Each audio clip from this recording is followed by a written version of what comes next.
Allora io dico sempre, e che c'entra con l'empatia, no? L'hai detto anche tu prima, che l'educatore è come un pescatore, in effetti, cioè sta seduto là con pazienza, il pescatore sembra, no, che sta immobile, sembra una statua, sta lì fermo e sta magari per ore così, fermo così, e deve attendere il momento giusto che il ragazzo poi si avvicini a lui e inizi poi questa dinamica di relazione d'aiuto. E non è una cosa facile, insomma, perché veramente noi sia a livello educativo che socialmente è come se fossimo in un tapirulan che ci porta a correre in continuazione e poi siamo sempre fermi allo stesso posto.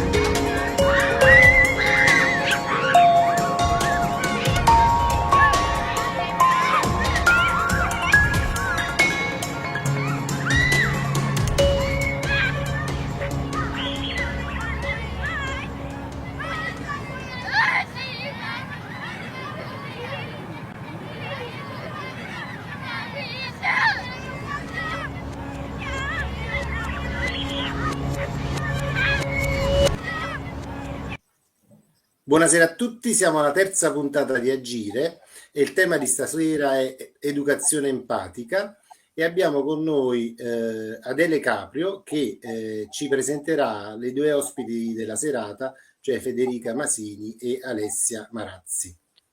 Grazie Buonasera. Giuseppe, grazie molte di questo approfondimento quindicinale che facciamo sulla nuova pedagogia e soprattutto sui programmi della Libera Università.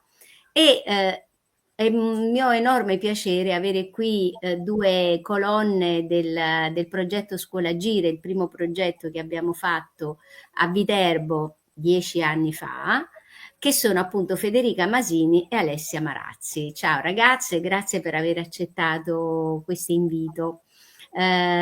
Mi premeva fare un focus su un argomento che loro, e questa è la cosa interessante Giuseppe, cioè io sono la fondatrice del progetto, ma loro due hanno lanciato l'idea di inserire l'educazione empatica all'interno del progetto di Scuola Agire. Quindi, come vedi, si impara anche dai propri studenti, fra virgolette, e di questo io sono loro molto grata. Allora, cominciate a presentarvi per far capire dove siete e che tipi di progetti seguite e poi entriamo nell'argomento. Federica, cominci tu? Va bene. Allora, buonasera a tutti, grazie dell'opportunità. Mi chiamo Federica Masini, sono un'operatrice, insomma, tutor che lavora e vive in Toscana. Da 1 anno e mezzo ho fondato insieme ad altri collaboratori un'associazione e all'interno dell'associazione c'è il mio progetto, è confluito il mio progetto di educazione parentale. Preferisco chiamarla realtà parentale perché il termine scuola se no rimanda comunque a qualcosa di molto tradizionale, quindi preferisco chiamarla realtà. E il progetto si fonda appunto più che sui contenuti, diciamo, ecco, che vengono insegnati da me e dai miei collaboratori, sull'educazione empatica, appunto, che è una delle cose su cui puntiamo molto. E normalmente seguo la fascia, diciamo, delle medie. Ok, va bene, grazie. Tra l'altro poi rivedremo Federica perché quest'anno il raduno del 2025 lo faremo proprio a Pisa dove lavora Federica. Molto onorata. Beh, anch'io sono felicissima di venire, di tornare in Toscana dopo un nostro primo raduno che è stato fatto, era Lucca, credo. Va bene, allora sentiamo invece Alessia. Ciao a tutti, buonasera, sono Alessia, attualmente vivo nella provincia di Chieti e sono educatrice, editrice di processi sia d'apprendimento che di comunicazione e da una decina d'anni mi occupo di istruzione parentale, quindi sono in questo ambito con i miei figli seguendo tanti ragazzi. Attualmente sono in un progetto che si chiama l'Atelier dell'Apprendimento, che ho ideato e fondato io 6 anni fa, e quindi accompagno dei ragazzi di primaria e di secondaria. Inoltre, da quest'anno ho partecipato a un progetto in un istituto professionale, quindi porto la comunicazione empatica all'interno delle realtà statali, almeno per un pezzetto, e poi facilito dei processi di risoluzione di conflitti anche in altri enti parentali nella zona e nella provincia anche di Roma, e questo è quello che faccio. Bella questa cosa che lo stai facendo nelle scuole pubbliche, Alessia, non lo sapevo, grazie, bellissimo. Allora, visto che più o meno abbiamo delineato dove siete collocate e cosa fate, parliamo dell'importanza dell'educazione empatica, perché è una cosa talmente... io ripeto, l'ho conosciuta tramite voi, il progetto di Rosenberg, credo, Marshall Rosenberg, e parlatene voi perché così si capisce qual è il collegamento fra la nuova pedagogia e l'educazione empatica. Vuoi cominciare tu, Federica? Sì, volentieri. Vorrei essere semplice, quindi posso parlare del motivo per cui secondo me è importante.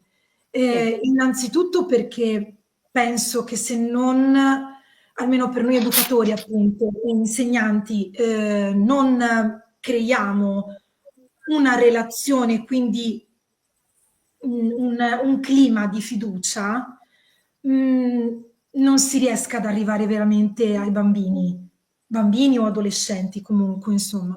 Quindi questo strumento è importante perché ci permette di connetterci in maniera onesta e veramente dal cuore, insomma, con gli altri. Riusciamo quindi anche a arrivare meglio a quello che vogliamo comunque insegnare, ma al di là di quello che gli insegniamo, riusciamo a fornirgli degli strumenti per imparare ad ascoltare se stessi e gli altri in maniera onesta, sincera, ecco, in maniera vera. E forse un po' è questo, secondo me, anche quello che collega la nuova pedagogia, perché ci toglie dai condizionamenti, imparare ad ascoltare in primis anche noi stessi, quindi i nostri bisogni, e sentirci liberi se appunto venire incontro all'altro, in che modo, non assecondare, non accondiscendere, ma trovare una soluzione nuova. Quindi questo sviluppa molto anche il pensiero divergente, il pensiero critico, secondo me. E sono gli strumenti che portano nel mondo poi quando sono più grandi. Quindi tu parli di quasi una mediazione. Sì, è un insegnamento che è anche una mediazione fra la materia, quindi fra l'esterno e poi l'interno. E quello che No, possiamo perché qui abbiamo un super esperto di mediazione che è Giuseppe. Giuseppe, sì, perché lui, oltre a essere stato un maestro di strada, e quindi puoi immaginare, insomma, l'esperienza notevole che ha avuto, è proprio specializzato, lui poi farà un corso alla Libera Università proprio nei tempi della mediazione d'aiuto, che è una cosa secondo me importantissima che c'entra con l'educazione empatica dal mio punto di vista. Penso anche io. Poi ti faccio una domanda, Giuseppe. Sentiamo invece Alessia come lo vede questo collegamento fra educazione empatica e nuova pedagogia. Allora, sicuramente la comunicazione empatica è una modalità che, come diceva Federica, connette con il proprio sentire e quindi ti porta dentro a collegarti con i tuoi bisogni e a riconoscere nell'altro i bisogni che lo muovono ad attuare delle strategie che vanno a soddisfare quei bisogni. Quindi parte da una natura in cui l'essere umano è mosso da bisogni che celebrano e onorano la vita e cerca di soddisfare quelli, che poi può mettere in atto delle strategie che siano più o meno fallimentari e che comprendano una parte del proprio condizionamento, del proprio vissuto, anche della storia del bambino. Però quando tu ti riesci a collegare nella realtà, nella vita profonda che si manifesta attraverso il bambino che hai di fronte, riesci ad andare oltre quello che è l'atteggiamento che sta mettendo in atto, riesci a creare quella connessione profonda che ti permette poi di instaurare una relazione e però è la relazione che poi si costruisce anche l'apprendimento. Io credo che ciò che mi hanno insegnato i ragazzi che ho seguito negli ultimi anni è proprio quella che al di là di tutto quello che si può mettere in atto a livello di strategie, di apprendimento, di modalità in cui portare gli argomenti, c'è la relazione. E la relazione è qualcosa di profondo, di prezioso che si mette in atto se si apre il cuore, e nell'aprire il cuore c'è proprio il fulcro della comunicazione empatica, che poi diventa insomma un'educazione empatica, perché quando io poi l'ho scoperta più di 10 anni fa, venendo insomma da Gordon e dall'ascolto attivo, ho subito visto la rivoluzione che poteva creare fornirla ai bambini in un'età in cui sono aperti alla ricezione della comunicazione, in cui sviluppano il proprio bambino, come diceva Steiner, o sviluppano il proprio femminile o il proprio maschile, quindi da 0 ai 7, dai 7 ai 14 anni, e quindi portare a loro un esempio di modalità di relazione poteva essere veramente rivoluzionario, perché io l'ho imparata da grande in un momento in cui, quando tu hai radicato qualcosa, devi sradicarla e ricostruirla. E noi abbiamo imparato a etichettare, a giudicare, no? Ad essere giudicati, e quindi quando devi sostituire fai fatica, no? Lo fai, si può fare, io l'ho fatto su di me, quindi posso dire che è possibile, però è una gran fatica. E quindi lì mi sono detta: bisogna portare il più possibile ai bambini questa modalità, perché loro sono in grado di imparare direttamente questa modalità. E mi sono resa conto che bisogna sempre partire dal lavoro su se stessi, cioè se non lo fai tu puoi fare dei giochi, puoi fare delle attività, ma se tu nella relazione non riesci a portarla autenticamente, loro se ne accorgono. E quindi prima di tutto devi lavorare affinché dentro di te qualcosa si modifichi e cambi verso una modalità comunicativa che onora la vita che c'è dentro di noi. Meraviglioso, meravigliosa sintesi, grazie Alessia. Parlaci della tua esperienza invece, Giuseppe, perché sicuramente l'avrai sperimentato questa cosa quando avevi a che fare con questi bambini, diciamo, un po' particolari, come possono essere quelli che... Il comprendere l'altro che... dove sta è fondamentale, perché se non comprendi l'altro dove sta non puoi poi costruire una relazione di aiuto. E vabbè, io ho avuto un'esperienza diversificata, perché nel mio percorso di vita ho lavorato con i senza fissa dimora, con i tossicodipendenti, con gli schizofrenici, non solo con i minori. I minori è stato l'ultimo sbarco professionale, in effetti, perché sono partito da altre cose e la questione minore si è allargata. Prima ho iniziato a lavorare nei progetti territoriali, poi sono finito nelle comunità, lavoravo nella comunità maschile, centro di prima accoglienza, e poi sono finito nella comunità femminile dove c'erano ragazze abusate e schizofreniche. E allora forse il concetto di empatia l'ho appreso lavorando con altre categorie, perché essendo stato un ragazzo con difficoltà scolastiche, in effetti non avevo bisogno di avere empatia, perché lo ero stato, bastava avere memoria, insomma. E quindi questo poi, quello che è stato un handicap per me, perché comunque, lo ripeto per chi non lo sapesse, io sono abbastanza disgrafico e dislessico e quindi poi ero il primo a riconoscere delle difficoltà nei ragazzi, nel sostenerlo. Invece ho dovuto fare un lavoro di empatia su situazioni che erano lontane da me, come la tossicodipendenza, i senza fissa dimora, e quindi lì c'è stato il vero lavoro. E devo dire la verità, sono sempre stato un bambino tra i bambini, e poi quando c'era bisogno di riordinare le cose, ero un adulto. E, e questo mi è servito poi anche nell'esperienza, una delle più difficili, perché secondo me le più difficili che ho vissuto sono stati interiormente quello nella comunità femminile, perché poi lavorare con le donne significa comunque andare a cercare le tue parti femminili che abbiamo, no? Perché ognuno di noi ha delle parti femminili e parti maschili, e quindi me le hanno fatte veramente, diciamo, rifiorire, non so se è il termine esatto, ma comunque insomma le hanno fatte crescere, no? Dentro di me queste parti, e sono diventato anche più sensibili. Non sono contro i temi woke specifico però poi c'è stata l'esperienza del centro di prima accoglienza, che è stata molto difficile, perché comunque cambiavano in continuazione i ragazzi, quindi era complessa. E una delle esperienze più belle è stata quella come educatore di strada in quartieri come Scampia, Stadera, insomma via Stadera, che era Poggioreale, perché lì in effetti è come se tu fossi, tra virgolette, nudo in un intero quartiere, e quindi se non hai questo strumento, che è quello dell'empatia, poi rischi veramente di farti male, come è capitato poi a dei miei colleghi che hanno ricevuto magari un taglio di coltello e tutta una serie di cose.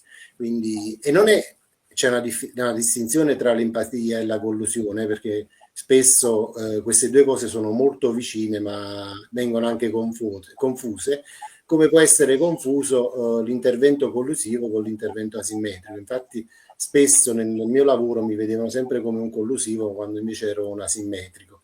E la simmetria significa poi aspettare il momento giusto per intervenire.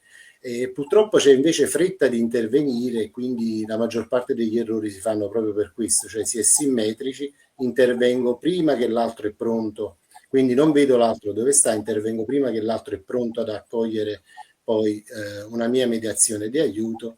Questo poi sarà anche tema, no, del corso che magari faremo in futuro, e quindi poi si commettono gravi errori. Allora io dico sempre, che c'entra con l'empatia, no? L'hai detto anche tu prima, che l'educatore è come un pescatore, in effetti, cioè sta seduto là con pazienza, il pescatore sembra, no, che sembra una statua, sta lì fermo e sta magari per ore così, fermo così, e deve attendere il momento giusto che il ragazzo poi si avvicini a lui e inizi poi questa dinamica di relazione d'aiuto. E non è una cosa facile, insomma, perché veramente noi sia a livello educativo che socialmente è come se fossimo in un tapirulan che ci porta a correre in continuazione e poi siamo sempre fermi allo stesso posto. Grazie Giuseppe, veramente illuminante anche queste tue esperienze. Io ho una domanda per le ragazze e poi magari possiamo chiudere. La domanda che vi faccio, ragazze, è questa. Il vostro approccio il vostro mettervi al servizio della nuova pedagogia, perché tutti e due avete fatto Scuola Agire nel 2015 per avere, diciamo, un inizio di strumenti e portare avanti la vostra vera missione, no? Quella che a te, Federica, ti ha fatto licenziare dal tuo lavoro fisso all'aeroporto, e ad Alessia a fare homeschooling con i propri bambini, a decidere poi invece di mettere tutte le sue conoscenze a servizio anche di altri bambini. In questo adesso sono passati molti anni. Quanto ha influito il conoscere questo strumento dell'educazione empatica, come diciamo, facendo un bilancio di quello che avete fatto in questi anni in cui vi siete dedicati, avete fatto un servizio, direbbe la scienza dello spirito, dedicandovi appunto ai ragazzi in maniera divergente rispetto all'educazione tradizionale. Federica. Federica. No, se vuoi Alessia Vai prima tu. Vai Alessia. Vado. Vai Alessia, vai. L'avevo, sennò poi me la perdo. Vai. Io credo che sia uno strumento fondamentale che mi ha permesso comunque di costruire non solo con i bambini, che poi ora molti sono ragazzi, ma proprio a livello comunitario, perché spesso, cioè nella relazione che citavo prima, io dico spesso che c'è una relazione quando accolgo un bambino che è una relazione a tre, no? E quindi i genitori, io il bambino è quello che vive con i genitori, e quindi in questo strumento è stato fondamentale nel costruire questo cerchio educativo intorno al bambino, che potesse anche andare nell'ascolto dei bisogni dei genitori e creare un contesto empatico in cui confrontarsi fra adulti, perché molto spesso non siamo abituati. Quindi noi per esempio all'interno del mio progetto facciamo un cerchio mensile nel quale ci confrontiamo anche con le famiglie, e anche lì è stato uno strumento fondamentale portare a loro come modalità la comunicazione empatica, nel dare continuità a casa nel lavoro con i bambini e con i ragazzi. Quindi lo credo uno degli strumenti fondamentali, come molti altri che sicuramente abbiamo nella nostra valigia degli attrezzi, no? Che sono arrivati anche da Scuola Agile e dalla nuova pedagogia.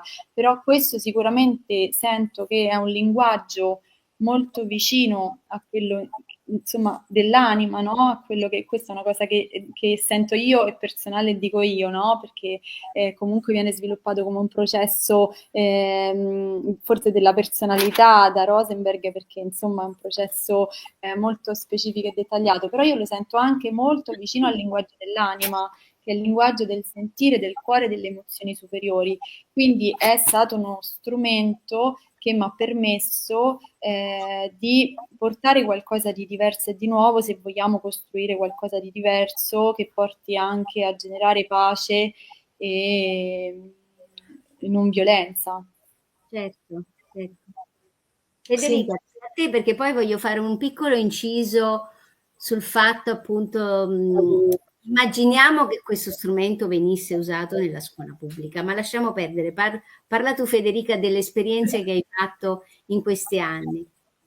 Sì, allora mi ritrovo molto in quello che ha detto anche Alessia, quindi mi risuona il fatto che io ho scelto questo linguaggio perché lo sento anche io più vicino a un linguaggio dell'anima, quello che potrebbe essere insomma un linguaggio dell'anima.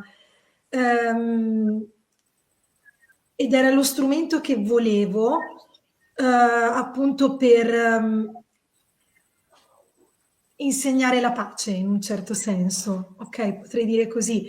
È sempre stato un mio pensiero fisso, posso anche dire, da quando ero piccola. Io volevo la pace e quindi per me poi è stato un cercarla in tanti modi nel mondo, in cui spesso mi sono sentita anche un po' un pesce fuor d'acqua, e quando mi è arrivato questo strumento, insomma, mi ha fatto comprendere che poteva essere veramente la strada. Ok, e infatti se mi guardo indietro, se mi guardo alle spalle in questi 10 anni in cui anch'io mi sono dedicata all'educazione parentale, ma anche semplicemente a mettermi al servizio delle famiglie, perché come diceva Alessia diventa un rapporto a tre e si generano, no, questi cerchi in cui noi abbracciamo i bisogni anche delle famiglie, perché anche i genitori spesso hanno necessità di ascolto, di comprendere i propri bisogni, come di vedere da un'altra prospettiva quelli dei propri figli. E questo, diciamo, appiana i conflitti, o gli si può insegnare anche a confliggere in realtà in maniera costruttiva, perché in realtà non è che il conflitto sia sbagliato, o anzi è un momento di crescita, un'opportunità, quindi solo che spesso non avviene in modo costruttivo. Quindi se mi guardo indietro vedo la relazione che rimane ed è ancora oggi in piedi anche con i ragazzi che ora sono grandi, che sono andati al liceo, che non seguo più direttamente, però ci sentiamo sempre, sanno che se hanno bisogno possono parlare con me, così come i loro genitori, insomma, cercano dei momenti in cui confrontarci, ecco. Quindi la relazione è una relazione vera, una relazione che resta, quindi è una relazione che noi abbiamo nutrito, di cui ci siamo presi cura. E questo è quello che vedo se mi guardo indietro, e quindi penso, ok, questo strumento allora mi ha permesso di raggiungere l'obiettivo, perché alla fine cosa lasciamo di noi come impronta anche su questa terra? Non ci Già. portiamo dietro niente se non queste esperienze che abbiamo e queste relazioni, questi fili, no? Che abbiamo costruito come una ragnatela con gli altri. Io devo fare qui veramente, devo portare una testimonianza. Un papà di un bambino che Federica ha seguito in questo periodo di cui sta parlando, un giorno mi telefona. Dice: Adele, c'hai per caso un'operatrice come Federica a Firenze? Dico: ma che ti credi che li facciamo con lo stampino? Cioè, Federica è unica.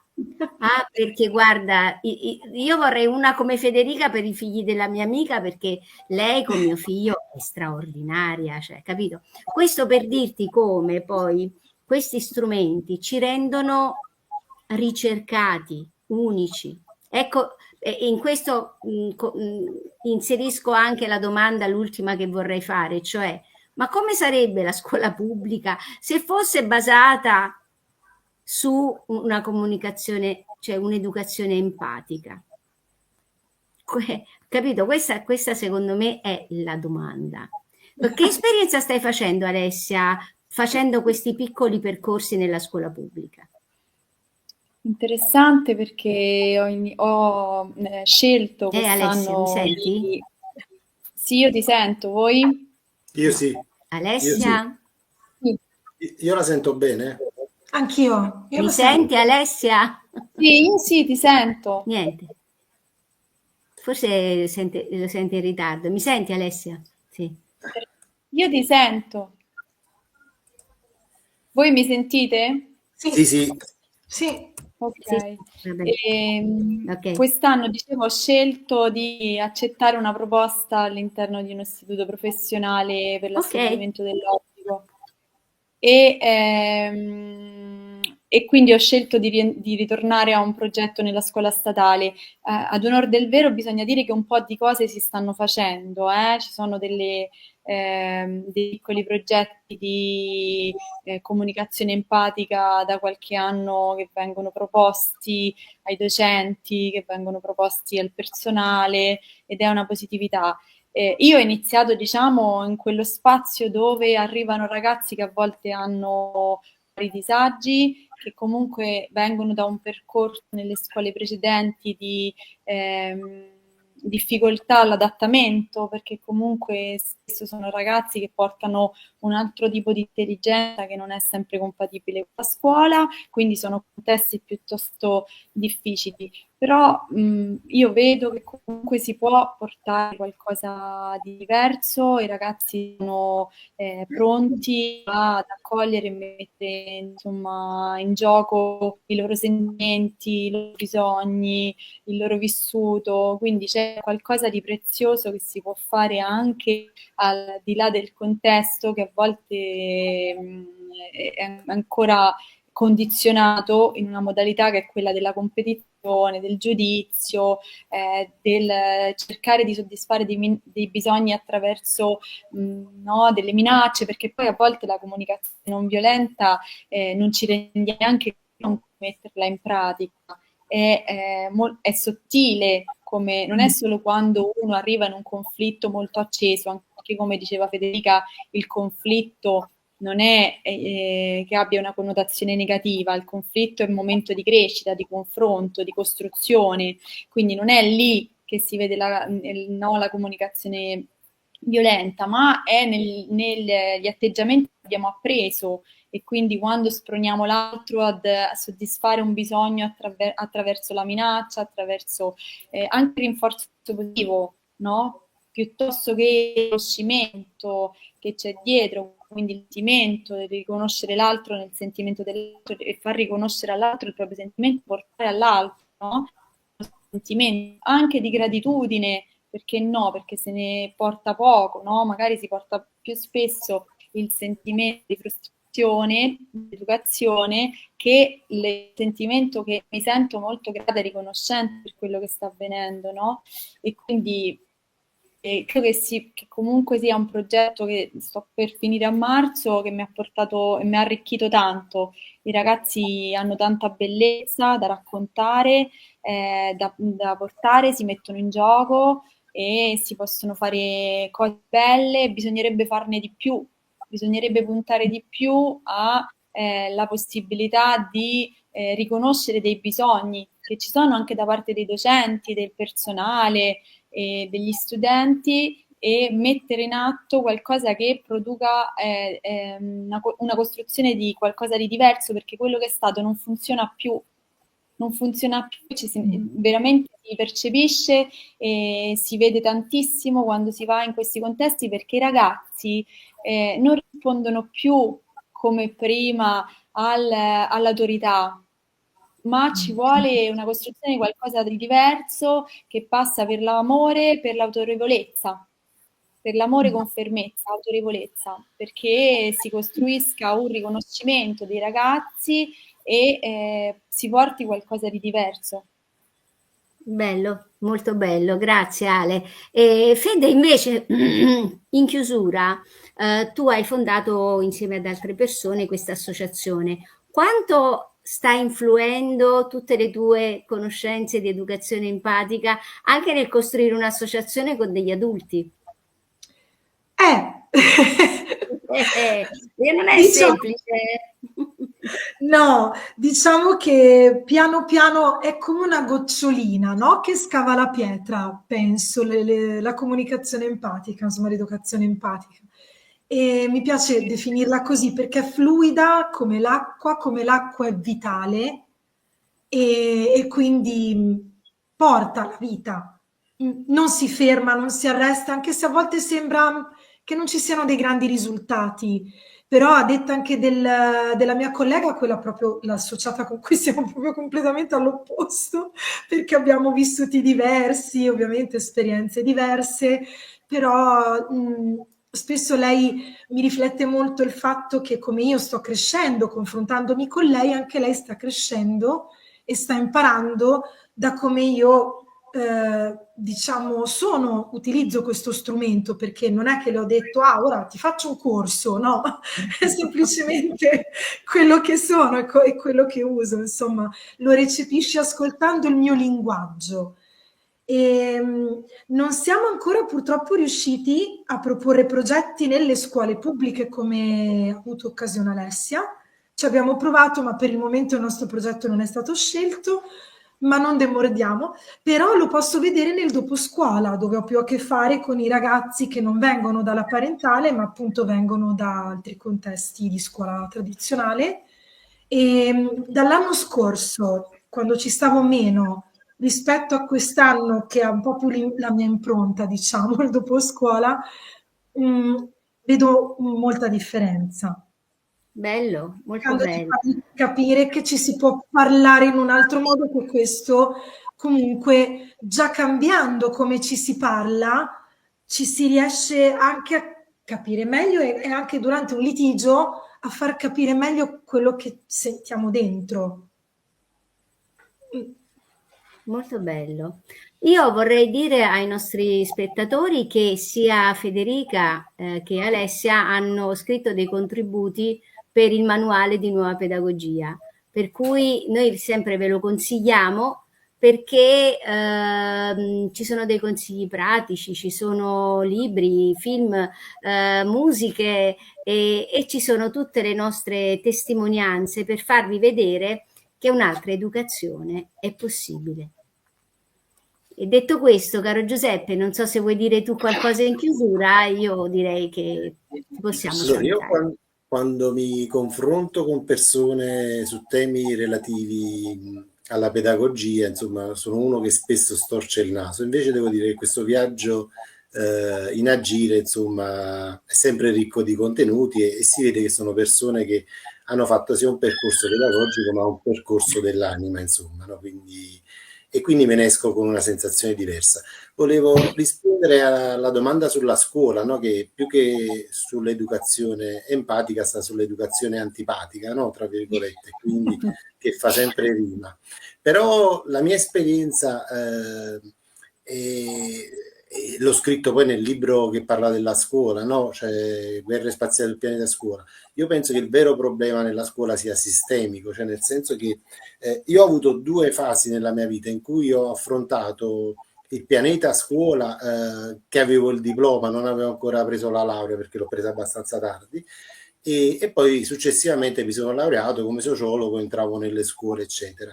E non è che c'era molta differenza, cioè nel senso avevo un riconoscimento sia da diplomato che da sociologo, perché le persone non vedono il titolo, no? Ma vedono poi che cosa tu, che energie emani, che cosa lasci. E devo dire la verità, nella mia esperienza mi hanno sempre steso tappeti rossi, perché da una parte c'è la volontà di crescere da parte degli insegnanti, però vengono lasciati troppo a se stessi, non hanno quei percorsi che poi fanno comprendere, cioè non danno gli strumenti, ma è una volontà della scuola quella di non dare gli strumenti, perché gli insegnanti si devono perdere e poi a livello sistemico devono perdere i ragazzi. Però la mia esperienza è stata positiva in questo, cioè nel senso che quando scoprono che ce n'è uno che ne sa più di loro, poi si affidano. E quindi volevo spezzare anche una lancia a favore di alcuni insegnanti che veramente lo fanno per passione. Certo, io penso che la scuola si regga su questo, ti dico proprio, cioè la scuola pubblica ancora si regge perché ci sono persone, insegnanti che lo fanno per passione, se no sarebbe crollata da quel dì. Bene, allora anche oggi abbiamo fatto, penso, un incontro, spero, molto utile per le persone che vogliono un po' capire come funziona la nuova pedagogia. Vi sto presentando 2 esponenti dell'educazione empatica e Giuseppe anche in un certo senso appartiene a questa categoria, perché è uno strumento che non puoi non usare se lavori in certi contesti, come vi ho appena detto. E noi ci rivediamo alla prossima chiacchierata. Grazie Federica, grazie Alessia e grazie Giuseppe. Grazie a voi. Grazie a tutti, grazie. Ciao. Ciao. Ciao. Ciao.